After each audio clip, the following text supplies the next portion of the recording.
I don't know why recently the CIE, right? They include it in the paper too. Okay, which means that you have to, it's not only will it be come out in the practical, it might also be come out in the paper too. Okay, so you have to look at it as well. Now, the experiment used to study or to find the Young's modulus. Okay, we have one setup here that you see got two strings, two metal wires. One is passed through, okay, both of them, they are passed through this. The center one you see is the vernier scale. This vernier scale, actually, they can slide along each other. Okay, they can slide along each. When you stretch the wire, when you stretch one of the wire, right, they can slide past each other. And then two wires, they are attached to weights. The wire on the left, right, is attached to a fixed weight, and the wire on the right is attached to a variable weight. Okay, a slotted mass. You can actually increase the mass here.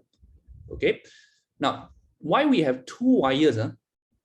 The wires on the left is the control wire. Okay, the control wire, and the wire on the right is the wire that we want to test, that we want to find the Young's modulus. Now, the reason why we have two wires is because we want to compensate the ambient changes. What is ambient? The surrounding, like change in temperature. All these, they might affect the extension, the measurement of the Young modulus. So if you have a control wire, right, any changes in the temperature, it will cause the same effect on the two wires, the test wire and the control wire. So when you take the measurement, okay, the effect is cancelled out. Right? Because when you take the measurement, is like relative to the control wire, you're comparing, right? So the effect of the changes due to the ambience, the surrounding, okay, is cancelled out. So that's the reason why we have a control wire, okay? Now, and then the control wire is fixed to a load. This is just to stretch it, to keep it taut, to keep it stretched.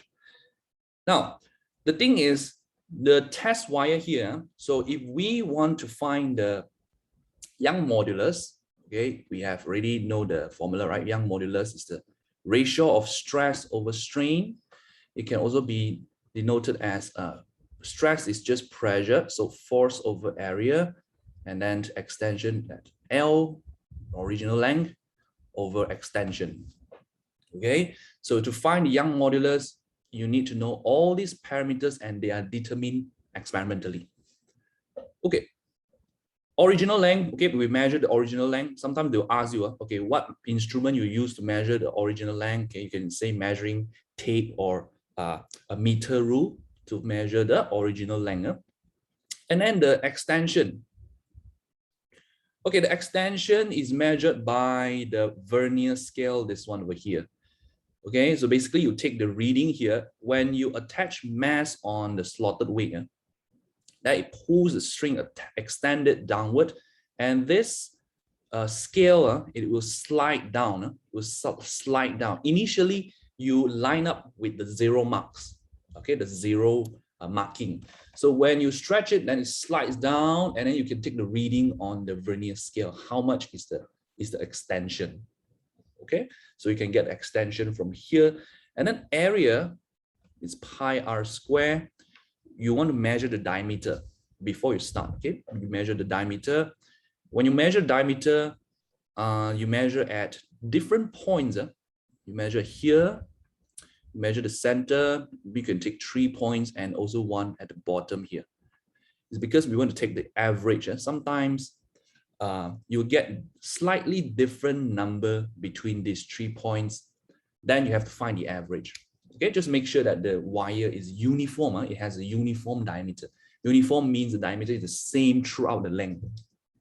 Here. Okay, so and also they will ask what instrument you use to measure the diameter. Okay, micrometer. We use micrometer screw gauge. Okay, micrometer screw gauge. Measure the diameter, and then we can get the area. Right, so we have the original length, we have the area, and the force and extension, they are calculated here, right? So the force is the mass that you attach, is a variable force. So meaning that you should get a graph from this experiment.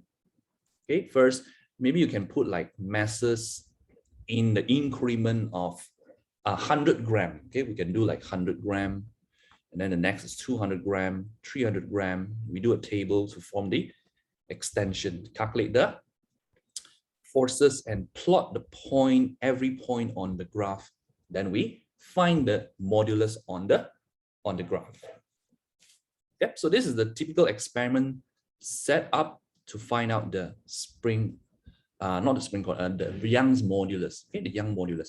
And the wire here, the length of wire, it says here, the length of wire to be tested needs to be about 2 meters in length. It's quite long actually. Why they want to use long wires? Because the extension is really, really small. So they have to use longer wire to be able to detect the extension. Okay, so that is why they use long wires. And usually they can use metal, okay, copper, metal like copper or steel. Okay, the test wire usually are these 2 wires. Okay, in length. So what else? Okay, so the yeah, basically that's it lah for the experiment setup for this one. And one thing is, our apparatus, of course, you need to have these apparatus to be able to conduct this experiment, right? The vernier scale. The thing is, not everyone has the apparatus. It's not a common apparatus. Okay, it's not a common apparatus. And sometimes you will see, instead of using the vernier scale, right? The question will say they use a spirit level. What is a spirit level? Spirit level. They use this instead of the vernier scale. Okay, spirit level is like this. It's just another tool to measure the extension. Okay, something like this. You can see from the diagram here. It's the same experiment. I just changed the middle, the vernier scale to spirit level. Okay, so we have the auxiliary wire, that is, and then the experimental wire. Basically, how it works is like this. You can see like the spirit level. This is like a bar, right? A bar that is horizontal, and then in the middle there's this air bubble, just to let you see whether the bar is at horizontal or is it tilted. Okay, is it tilted to one side? Because if it's tilted, right, then you can see the air bubble is not at the center. Okay, so you observe the air bubble here, make sure that this is level. Okay, this is level. So if it's level, means that the wire is not extended yet, right? So when you attach the weight on the test wire, the experimental wire, then it starts to stretch the wire down, right? Stretch the wire down, and then this spirit level will tilt to one side. Okay, what happened is that when it tilts to one side, you then turn this screw, right? You can see the screw, spherometer screw. Like the spherometer screw, you turn it, right? You turn it, actually, it pushes the level up. Okay, when you turn this screw, right, it pushes the spirit level up, and to make it horizontal again.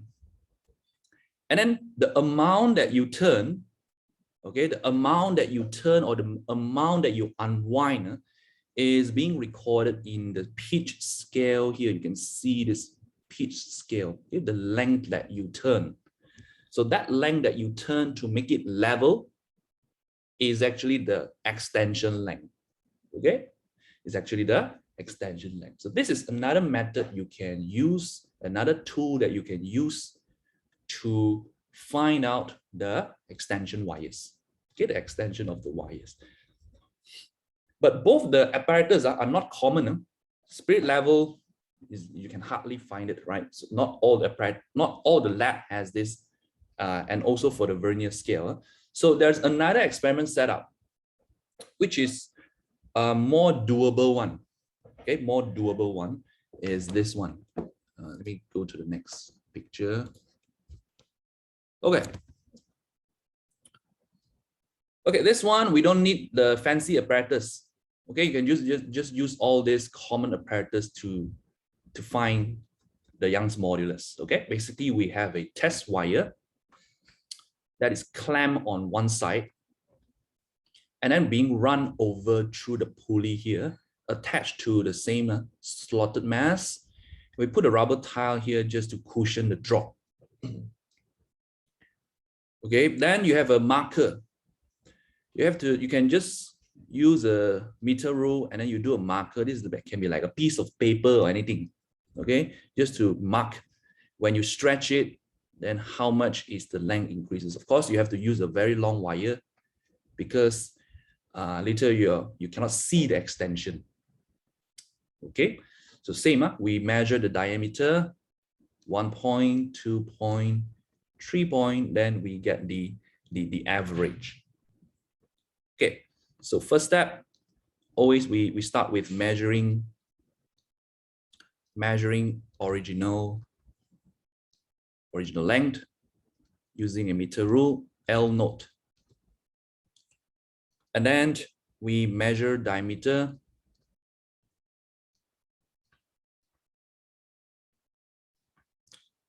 Number 3, after taking the measurements, then we put the masses at an increment of, let's say, every 100 gram at mass. If this one come out in your paper 3, then you need to be able to describe it like this, step by step. Okay. And number 4 is, okay, you add mass and then you measure the extension, right? But you measure the final length first. Measure final length, L. And then only number 5, we get the extension. We calculate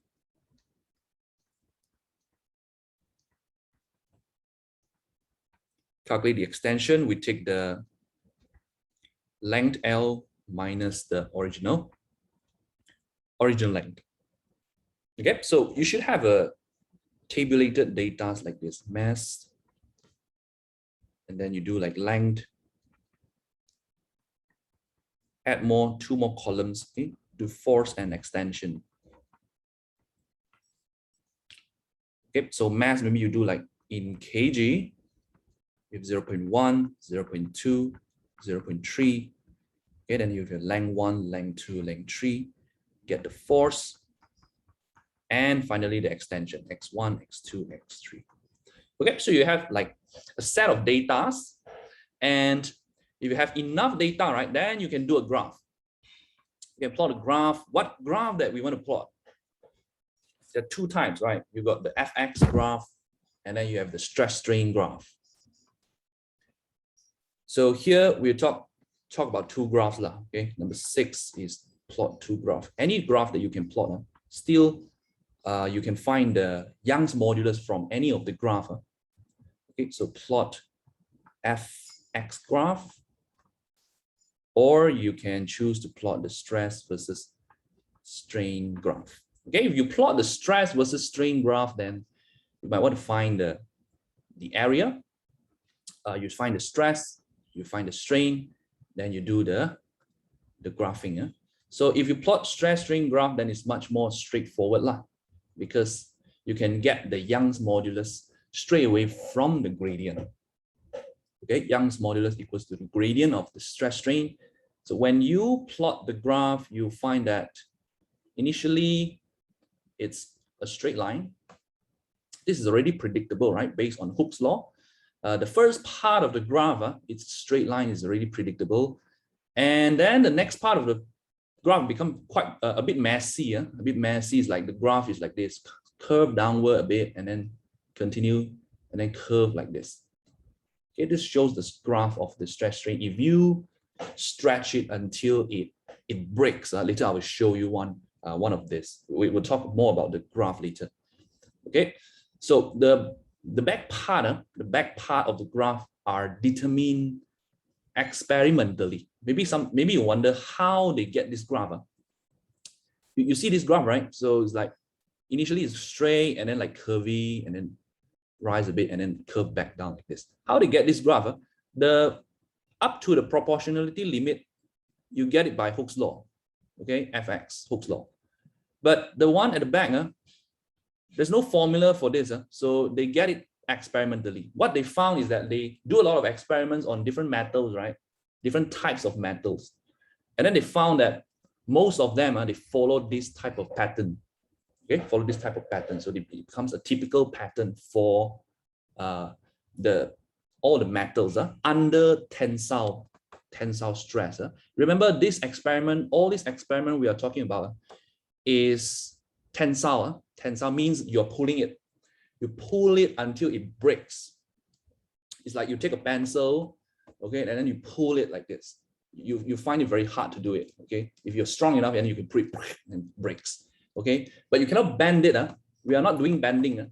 If you bend, then you're cheating, right? The whole experiment here is about tensile only, so it's pulling, okay? So later I have a video, right? It shows the two guys, right? They do experiment on a very, very thick steel rod. It's like that thick, okay? It's so thick, the steel rod, they stretch it.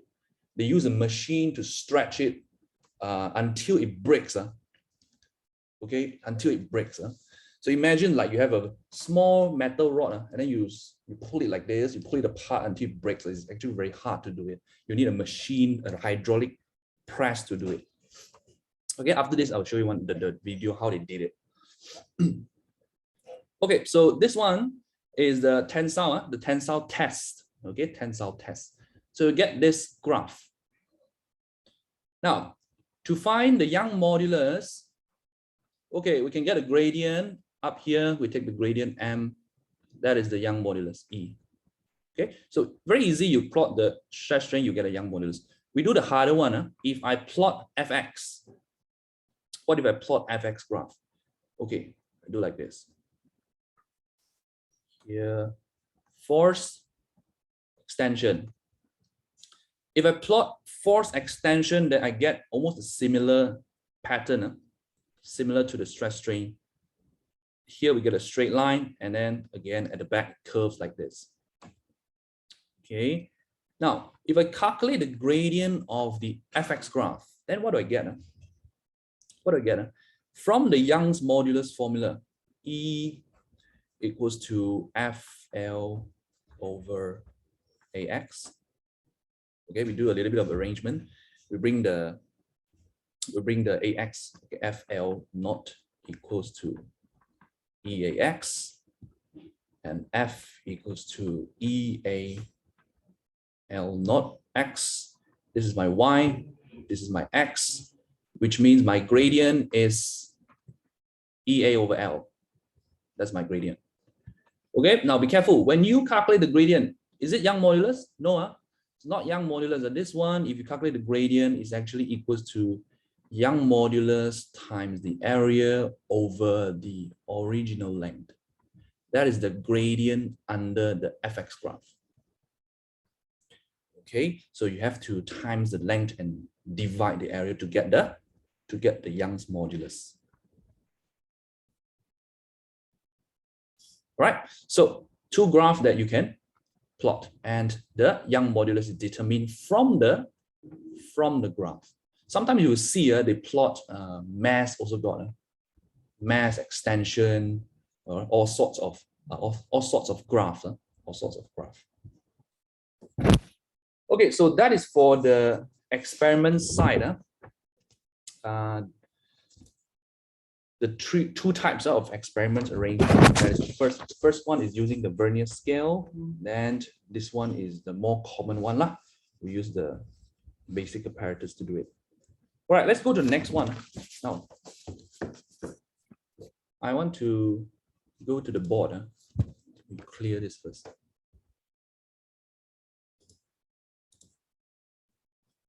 Okay.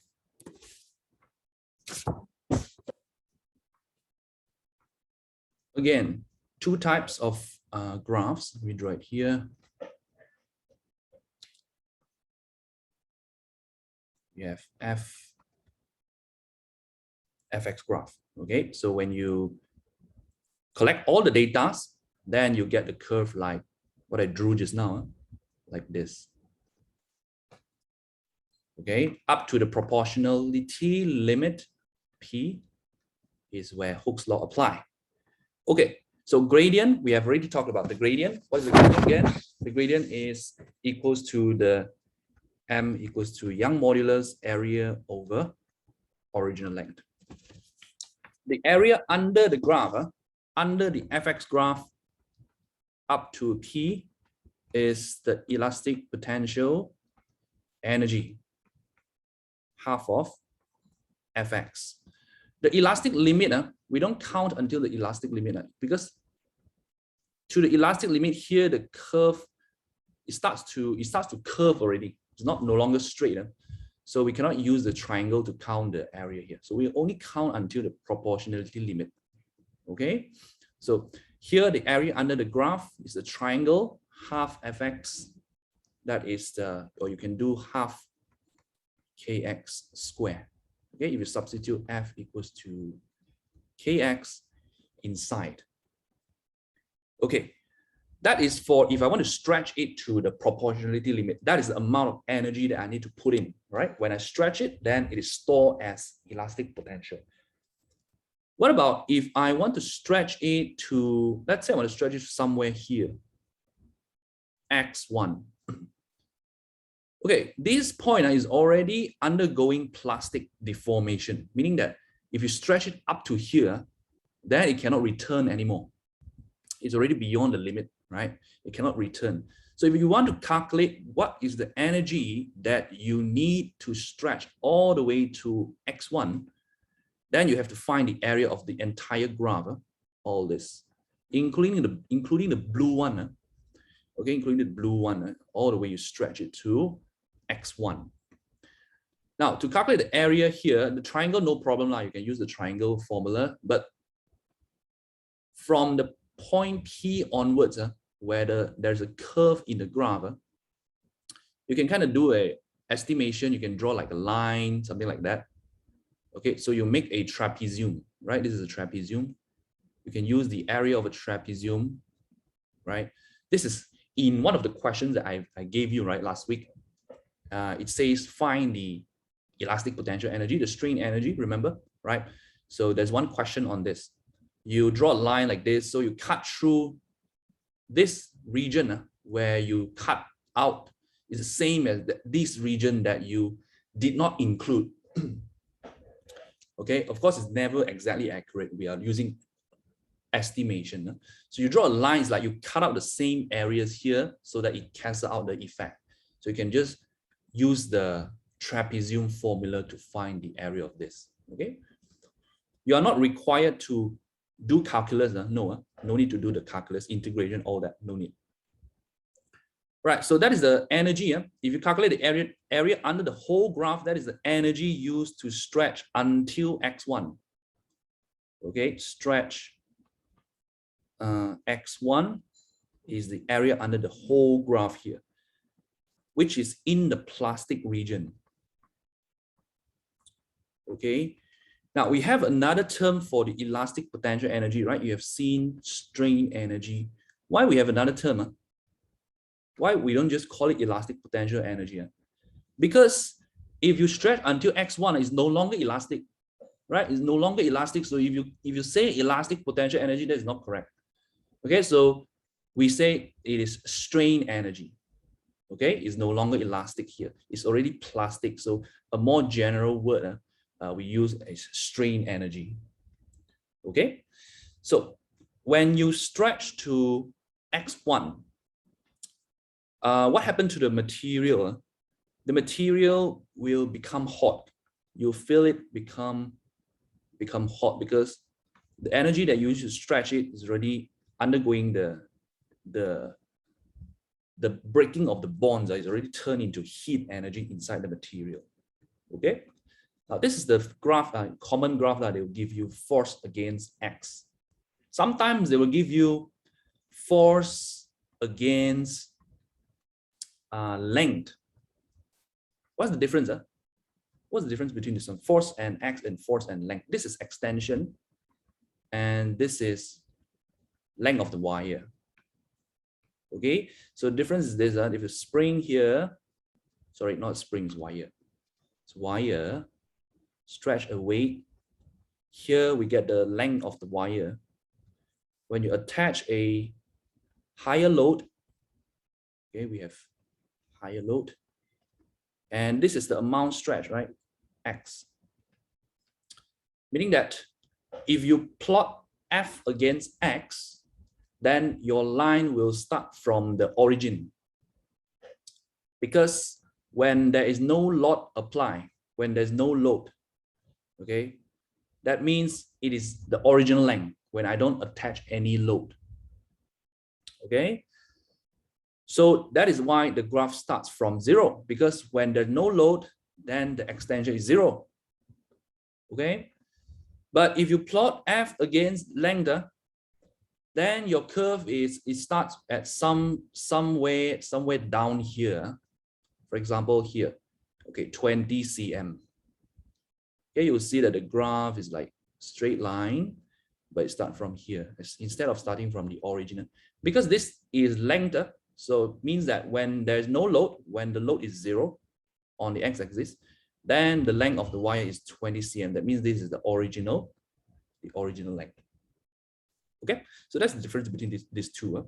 So if you want to calculate the elastic potential energy, then you calculate the area under the graph here, FL graph. And also sometimes they give you the y-axis is L cm, and then they give the x-axis F. Then the curve is like, how is the curve change? The curve is like going like this. Here is the 20. Okay, and they ask you, okay, calculate the elastic potential energy. Where do you calculate? Is it the area down here? No, because your graph has changed. What graph is this? This is L against F. Here is F against L. The elastic potential energy is the area under the graph of F against L. Okay, so if you go and calculate this area under this part here, that is not correct. So you have to calculate the area with the y-axis here. This is the EPE. Okay, EPE. Because your x-y axis, they already change area EPE.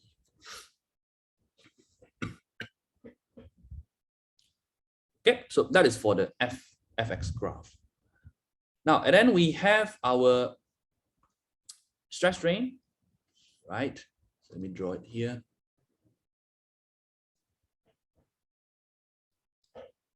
Stress strain graph. Okay, here's a question.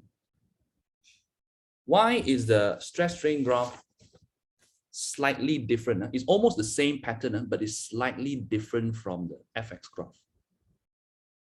Just spend a few seconds and think of it. Why is the FX graph and the stress strain graph have almost similar pattern, but slightly different? There is a subtle difference there. Force, okay, you see, stress and force. Okay, we talk about strain first. Strain and extension. Are they proportional? Okay, when you stretch a wire, is the strain proportional with the extension? Strain is extension over original length. And here we have extension. Original length is the same, right? Doesn't change. It's a constant. So we can say that the strain is proportional to the extension when you stretch it. Okay, so the x-axis, both they are proportional. But for the force, for the stress, stress is force over area. Is it proportional with force? You see, your metal, considering that your metal is cylindrical, when you stretch it, initially the effect is not significant, but as you stretch it more and more, then maybe the area will decrease. This area here, the area of the cross section, it might decrease when you stretch it, because you realize if you stretch it so much, sometimes the what do you call it, the cross section area, they will become very narrow. Okay, it become very narrow, it become very thin. So that means that the area is not constant here. The area changes. The area will decrease when you stretch it. Okay, so that makes strain, that makes the stress not necessarily is proportional to the force. Because the more force that you apply, the area might decrease. Okay, the area might decrease.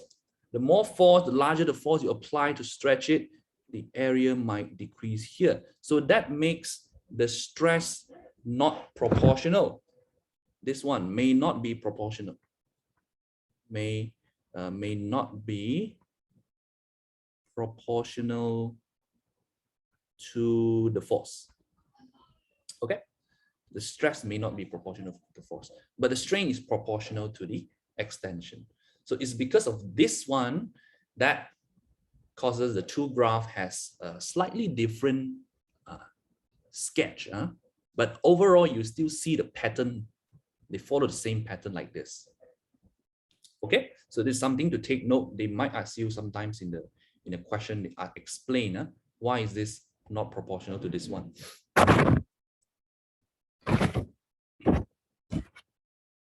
Okay, now, so the gradient, okay, we start with the gradient. Again, the gradient of Fx is EA over L, and then the gradient of the stress strain is Young modulus. How about the area on the graph? This is the proportionality limit. Area under the curve is, okay, area of this is half base height, area of a triangle. So half base height, that is equals to half, and then strain times stress, like this. Okay, we expand the formula. We have X over L naught times force over area. Okay, then you have the numerator Fx over AL naught. Area times into the original length. Area of cross section times into the length of the cylindrical wire. You get the volume. Okay, so AL naught equals to volume.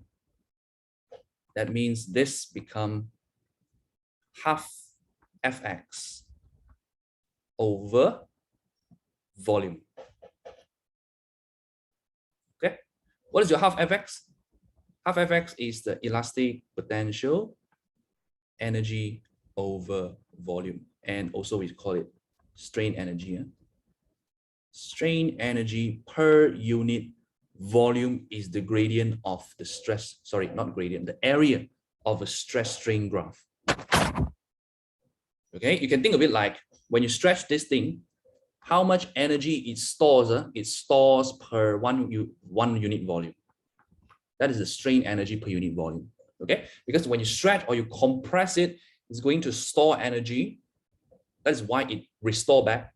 Okay, so it store energy, and the energy per every unit volume, you can calculate it using the area under the graph. So that is the difference between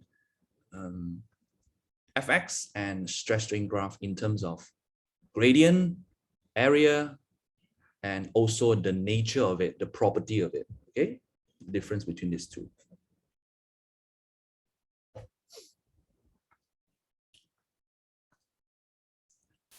If I stretch this one, okay, let's say this is the elastic limit. If I stretch the wire within the elastic limit, so it will return, right? It will return. So we draw a graph like this. Curve, just when it curves at the E elastic limit, we draw an arrow. This shows loading. Means I put a load lah, I stretch it, okay? Loading, and then when I unload it, then it returns, take the same path. Unloading, take the same path.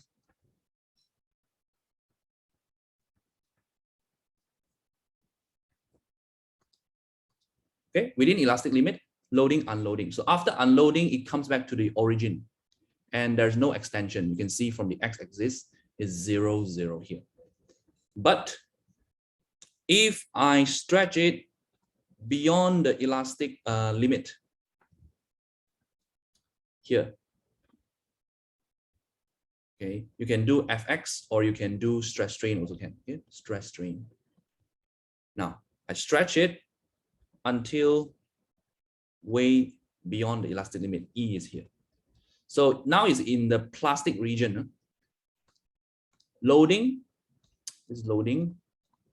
Unloading, what is the path that it will take during unloading? If I let go of the wake, this, it would take path like this, okay, parallel to this line is parallel to the loading line, this one.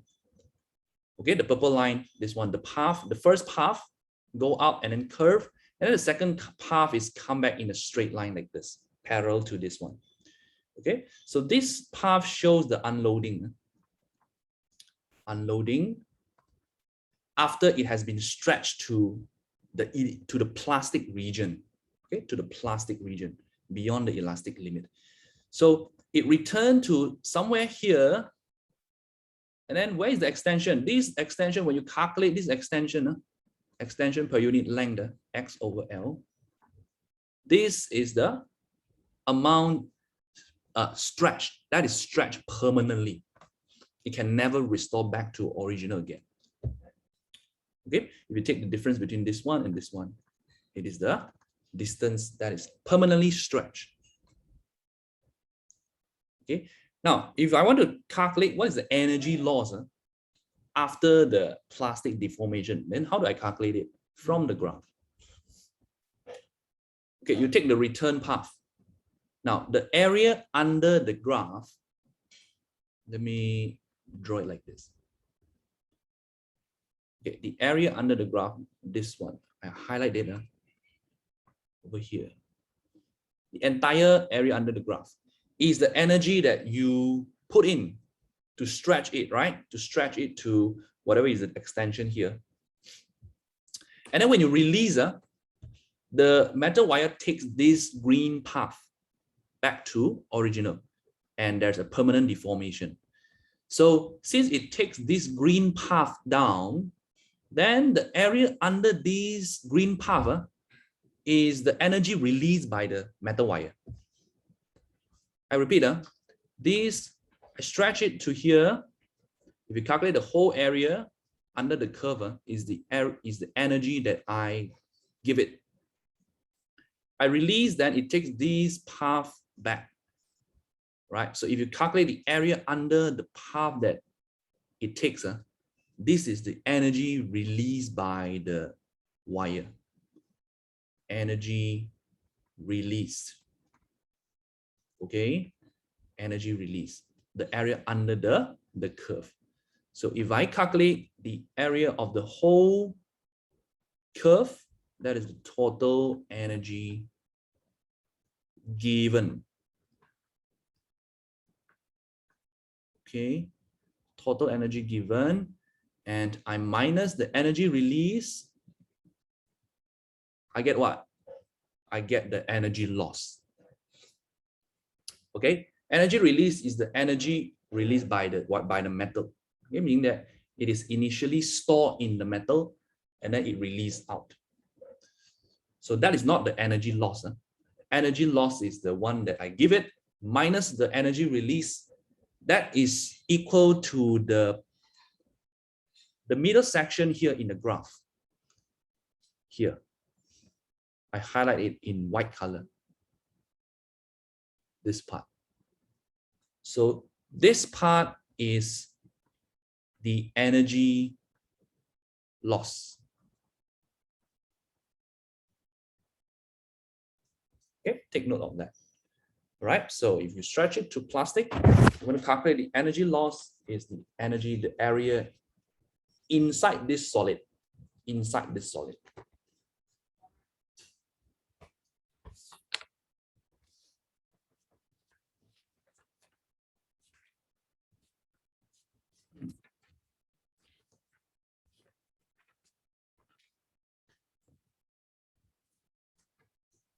Okay.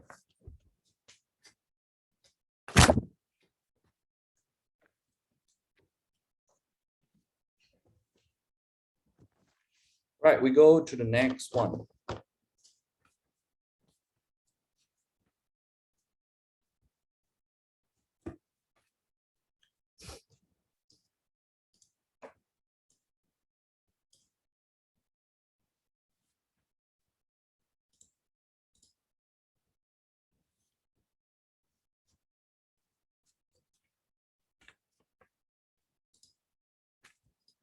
Right.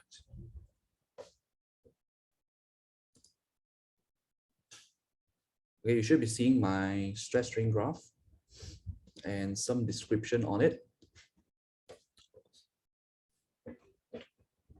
Right, spend a couple of minutes talk about this one. So this is for a ductile metal. Again, you have many types of metal. You have brittle, you have ductile. Ductile metal means that it can be stretched a lot before it breaks. Okay, can be stretched a lot before it breaks. Brittle is the opposite. Huh? Brittle means that you stretch and it cannot be stretched a lot. Only stretch a little bit and breaks already. Okay, so ductile is can stretch a lot, means that it can undergo plastic deformation before breaking. So if it can undergo plastic deformation, right, then you can see this part of the curve, this part. Okay, for metal that is brittle, it doesn't have this part of the curve because until somewhere here at the top here, already break already, then it stops here. You cannot see the end part of the graph. Only a ductile you can see. Okay, so this is a ductile metal. Ductile metal. So what are the examples of ductile metal? Copper. Okay, copper ductile. Copper is ductile metal. That is why the wires are electrical wires. They use copper because they can pull it, right? They can pull it and make it very thin. They can shape the wire, all that. Okay, that's why they use copper. So copper is ductile metal. Okay, the electrical wire, you use copper. Okay, now from 0, okay, you look at the blue line, from 0 to point P, the proportionality limit, obeys Hooke's law, is proportional. Okay, so from P to E, where the curve starts curving, what happened here? It starts curving, it does not obey Hooke's law anymore, but it still returns. Okay, still return up to the elastic limit. So the elastic region is from 0 to point E. All this region is the elastic region. So if it's inside here, then it can return to original condition. Now, and then you see the next part of the graph, the green one, E to Y. Why is it like that? What happened here? This point is when the plastic starts coming in, right? When you continue to stretch it, okay, let's say you don't want to let go, you continue to stretch it, then what happened next? You will feel that suddenly there is an increase in the extension. From here, the part where the curve drops, this one, let me label here, this arrow here, X. Okay, suddenly increase in the extension without much increase in the stress. The stress actually drops, you can see here. It drops a bit. Okay, so sudden increase in strain and drop in stress. You can kind of imagine, you can feel it if you continue to stretch it, right? Suddenly it's like this. Okay, suddenly extend a bit, and then you don't apply any force. Okay, suddenly you feel like very easy to stretch. Okay, that point, we call it the yield point. Okay, this is the yield, Y-I-E-L-D, the yield point. Okay, when you stretch, you feel very hard to stretch, right? You keep increasing your force, then suddenly you can stretch very easily. Okay, that means something has broken in the structure. Okay, that point is represented in the graph as this point, EY, the yield point, okay? The drop in the curve here. Sudden increase in the extension and without increase in the stress. This indicate that the metal wire starts to deform plastically. So what happened inside the molecules, the structure, is that it starts to slide over one another. Okay, the thing about plastic and elastic, when you pull the molecules, right, the bonding resists you. The bonding is resisting you. So that is why they are elastic. They can come back. For plastic, right, you pull it, the plane is sliding, the whole plane of this sliding along each other. So once the plane has already slid, then it cannot return anymore. It's not like bond already. Bond can return, okay? But this one is the plane sliding. It's like the whole structure has changed. So that is why you feel this sudden increase in the length and then without increase in stress, okay? So the start of the plastic deformation. Okay, let's continue. Now, has it break yet? No, not yet break. I'm still stretching it until here. I continue to stretch it. Okay, stretch it. And you see this part of the graph is not as steep as the blue one at first. What does it tell you? It's not as steep, meaning that to produce the same amount of extension, you don't need as much force. That is why it is less steep here. Here is steeper, means that you need more force to produce the same amount of extension. Okay, so the gradient drops. You don't need as much force to stretch it from here onwards because the molecule has already weakened. Okay, so don't need to apply as much stress to stretch it. Right, then continue to stretch until this point, UTS. What is it? UTS, you see on top here. Not necessarily the breaking point, but it is the max stress applied. It stands for ultimate tensile stress.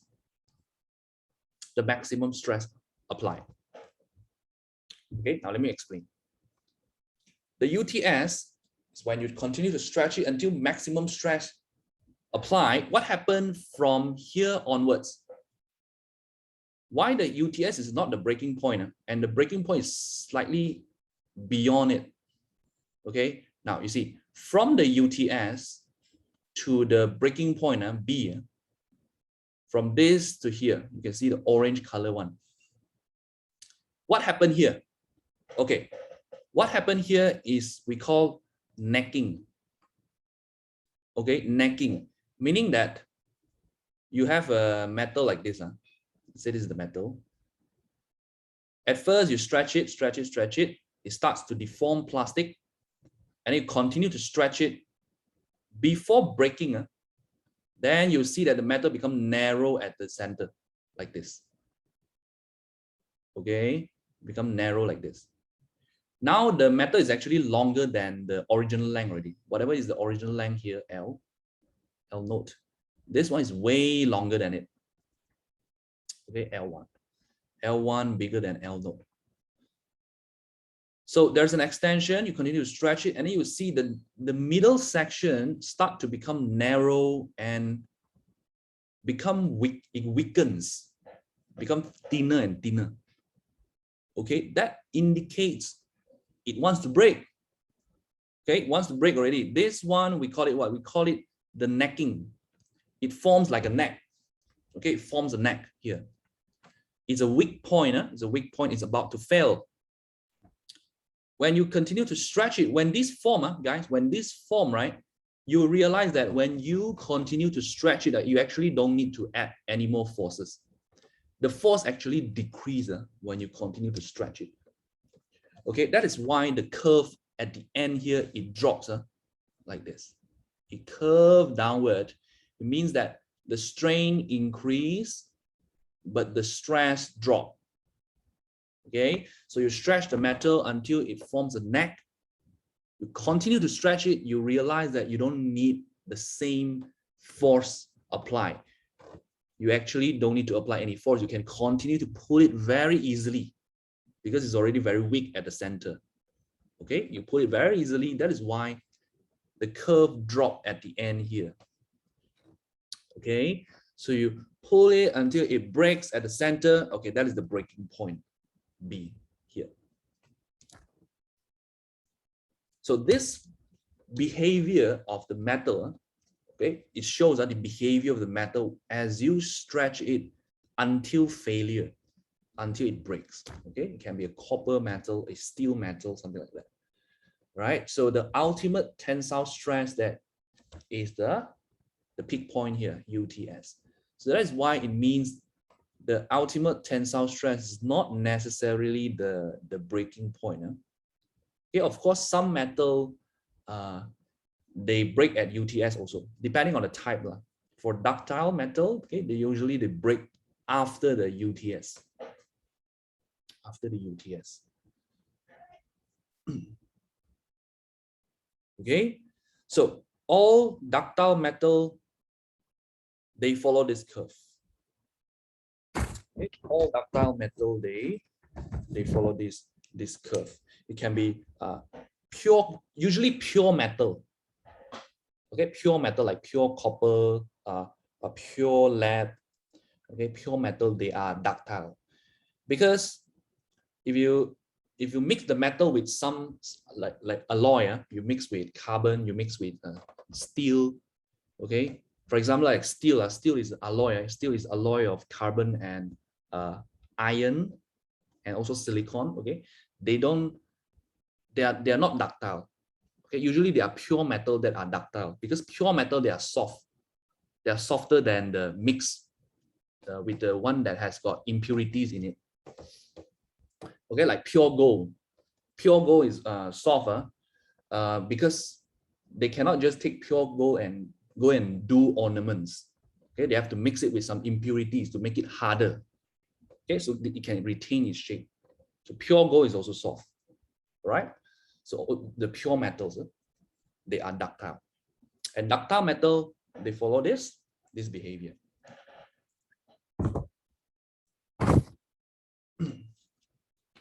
Okay, I will show you a video just to let you see. They do the experiment, right? There's two guys, they stretch this very thick steel until it fails, until it breaks. But the one in the video is steel. So steel is not ductile. It's not as ductile as copper. Okay, so meaning that it does not stretch much before it breaks. So in the video, you will see that you can hardly see the extension, but you still recognize the extension. Okay, so you'll see that the change in length. I want you to pay attention to the at what point is the UTS, like at what point is the yield, at what point is the breaking. Okay, when you look at the video, you look at how this graph relate to the changes. Okay, when you look at the video later. But in the experiment, they do using the steel rod, which does not stretch much. So it suddenly is stretched and then it breaks. Okay, but they put it in slow motion. Okay, they put it in slow motion. All right, let me find the video first. I have it in my document. Give me a second.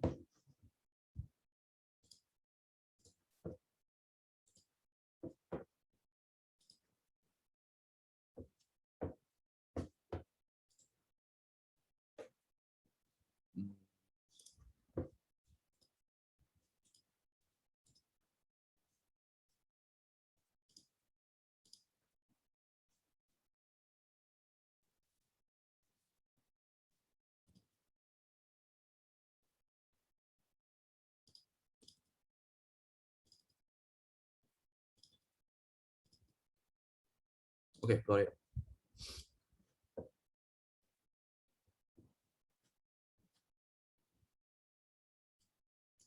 Okay, check. You should be seeing my video, but I haven't played it yet. check the sound first. Yeah, it comes with sound. Hello there, the internet. I'm Gavin. I'm Dan. We're the slow-mo guys, and Okay, you should be hearing the sound. If you don't hear any sound, let me know in the chat. I'll replay the video. I'll replay the video. It's not very long. It's just 5 minutes video. Right, I'll play again and observe. Okay, observe how it's quite an interesting experiment. You can observe how it breaks the steel. Okay. hello there, the internet. I'm Gavin. I'm Dan. We're the slow-mo guys, and we're filming something that I've never seen in slow motion before. I'm not sure how many people have in slow motion. What we've got here is a number 11 grade 60 rebar. So it's pure steel beam, basically. Oh, it's 1.5 inches thick, so it's absolute beast. And we're going to pull it apart. Yeah, we're going to rip it apart. Using this here machine. I've been working on my back recently. Yeah, well, first let's see if you can pull it apart. Oh, God. You want to tug of war? Let's try it. Yeah. I don't think we're going to manage. I don't think we're going to manage. So this, apparently, is, like, it has rated to how much it can be pulled apart. And this one can pull apart up to 220 kips, which is 220,000 pounds of pulling apart force. And we want to find out what this will break at. What's that in horsepower? Carry the one. A fleet. Let's split. Oh, for goodness sake. Ready? Ready? It has begun. The world's meatiest machine is doing its work. The hard part is like guessing the framing. So I've gone quite wide. We're seeing everything from, what have we got, like 12 little runs there. On 60 kips. 60,000 pounds. It's starting to make noise now. Yeah. You get the occasional creak. Yeah. Is this going to be loud? I wonder if it'll, we'll see some visible stretching. Oh, there we go. What's that now? 79, 80 kips. Oh, there's bits falling off it. Yeah. Oh, God. We got more kips than frames. Oh. I'm really nervous. Oh, yeah. 105. Over 100,000. God. Oh, look at the That's outside. chipping like heck. Oh. It's like the inside is stretching more than the outside can yeah. take. Oh, I'm scared. 125. God. Oh, God. I don't think we're going to have the frame rate for this. Oh, oh. Oh, the whole machine's hit. What are you freaking out about? What are we at? 140. 140,000. That's like 10 megastone. Megastone? I don't know. Just go! Any day now. Oh. Go on, son. Oh, God. Look at that stretch. Oh, look at it stretching. Oh! Oh! Good Lord. My heart jumped. Flip. Lovely clean break. 157.4 thousand pounds. God, my heart rate. Let's see what that looks Look like. at Whoa. It gets dark like a cloud of mist. that. Oh, man. That's amazing.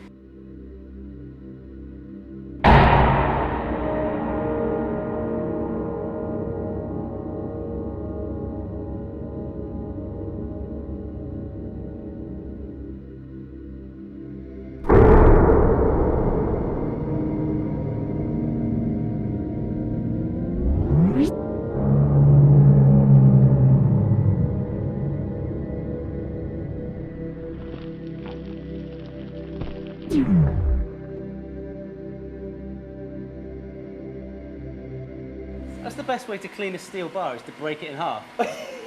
No gubbins left on it after that. Oh, and then all the stuff from above came down later. Yeah. Oh!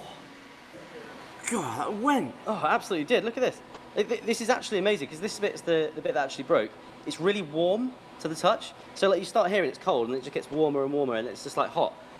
Because it's stretched out the metal so much. Oh my God. Yeah. That's just from the friction. That's just from the stretching that it caused all that heat. That is really cool. Bloody hell. So to set the machine up before you can start pulling, it has to like grip in on either end, And you can see here where the grips have just cut into the steel.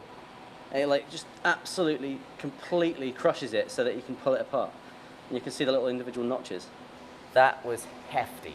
That was scary. I jumped. It's amazing how it just cleans, it takes an entire layer itself off. Well, it's mental because it was probably about here, and then it just suddenly went like, whoop, bang, and you can see it's sort of like necked in where it broke because that was where it was most stretched. And even in slow-mo, it was instant, absolutely instant. We probably need 1 million frames to get the propagation of that crack. The machine has just made me feel completely inadequate. Well, yeah, I mean, I can pull, what, 10 pounds? Hopefully you enjoyed that video. Feel free to follow us on Twitter, subscribe, we got loads of slow-mo. Okay, yeah, so that was a pretty huge steel bar. Okay, so you see the machine, how much force it can stretch? Maximum, it says just now, the machine, it can stretch about like 220,000 pounds, right? You see, the one that you see on the top left, the keep, what is that?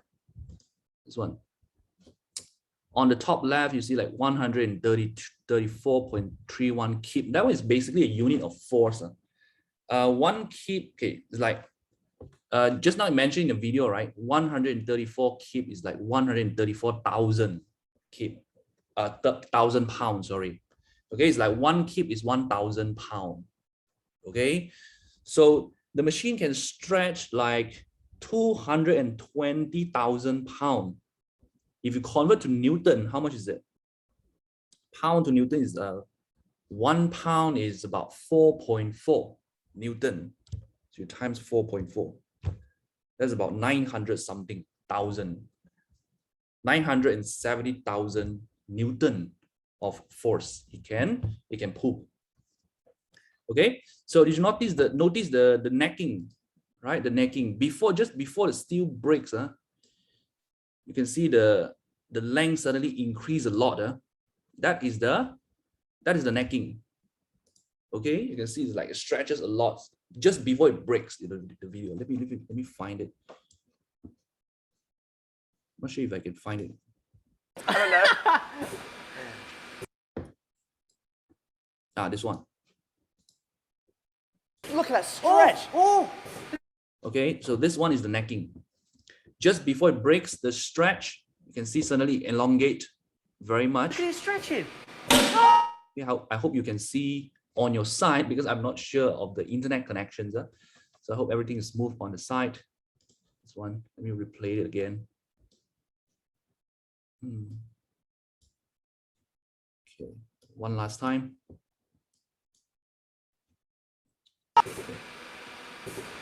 Just go! Any day now. Oh, Go on, son. oh God. Look at that stretch. Oh, look at it stretching. Oh! Okay, so yeah, that's it for the stress strain, the graph. So it shows the material. But this one is the steel, meaning that it is not as ductile as copper. That is why you don't see much of the plastic deformation. You see suddenly it breaks already. Okay, so if it was a copper, like ductile, more soft one, then you will see very nice, like the elongate, necking, all that comes out. Okay, so if you go to the university, like after you finish your A level, whatever you want to study, okay, if you study in engineering, all that, you will do this experiment. Okay, you will do this experiment. Okay, let me go back to the slides. Okay, this one. All right, let's continue. A few more, about 15 more minutes, then I'll give you the exercises. Okay, last slide.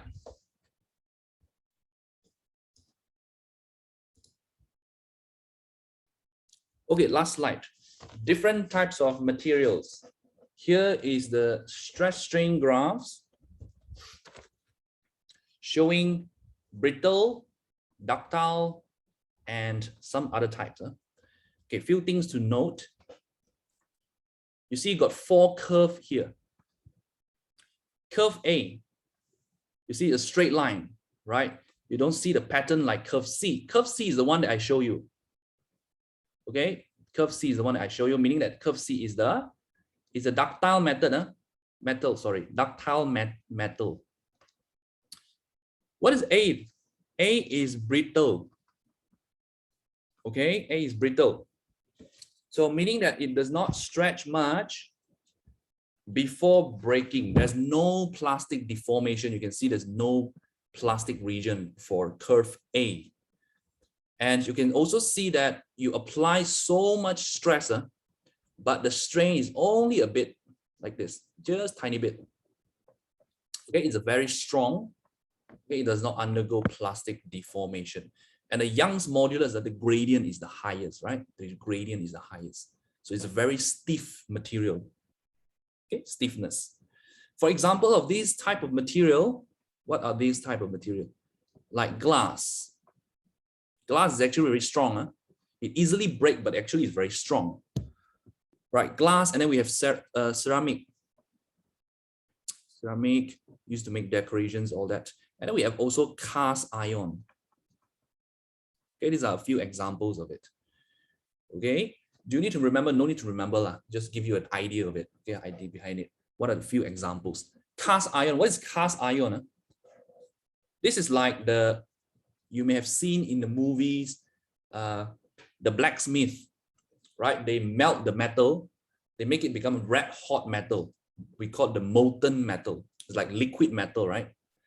All this looks like lava, right? They put it in what we call the mold. Okay, they put it in the mold. The mold is basically a shape of an object that they want to make. Okay, for example, cast iron is used to make the cooking pan. Okay, so they create a mold of the cooking pan, a shape of the cooking pan.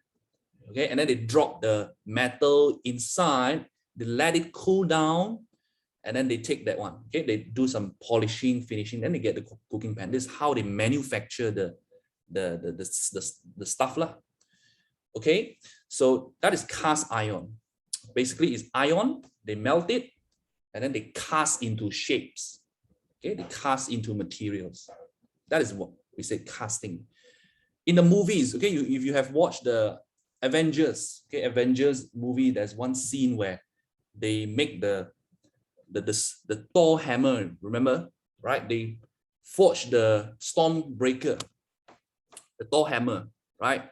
They use the energy of the star, melt the metal, and then they pour it, right? They pour it in this mold, and then they let it cool down, and then it comes out. Okay, the metal, the breaker, that one. X. Okay, yeah. Is it they call it the Stormbreaker? I'm not sure. They call it the Stormbreaker, is it? Okay, never mind. All right. So yeah, that is cast iron. That's cast iron. Okay, then we go B, curve B. What is B? B is also considered brittle, brittle and strong. Brittle and strong, this one, but a little bit ductile, but not as ductile as C, just something like in between. Okay, so this example is like steel. Steel compared to cast iron, steel is more ductile because steel, it has the impurities, the impurity is less. You mix more impurity, it becomes stronger. It becomes stronger because impurities like carbon, they can prevent the sliding of the plane.